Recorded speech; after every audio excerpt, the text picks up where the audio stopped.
Supercar, Bugatti Chiron.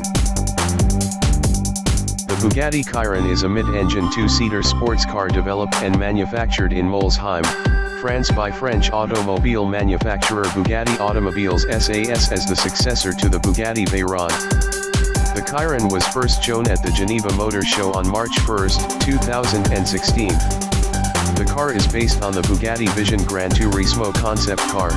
The car is named after the Monégasque driver Louis Chiron. The car shares the name with the 1999 Bugatti 1830 Chiron concept car.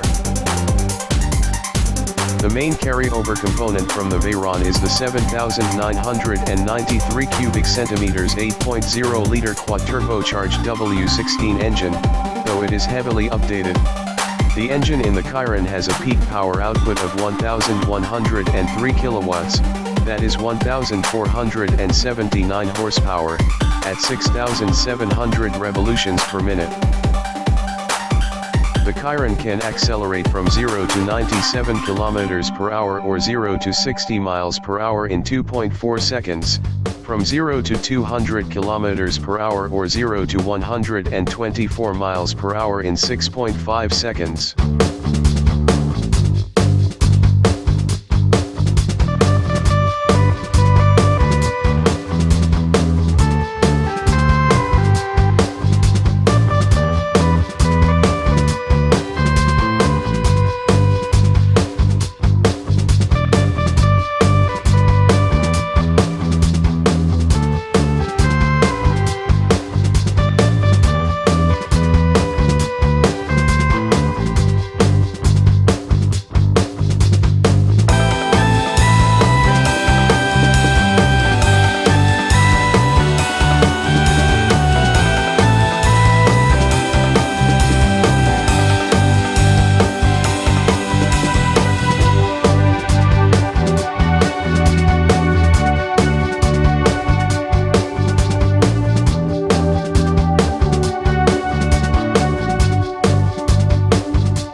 Thank you.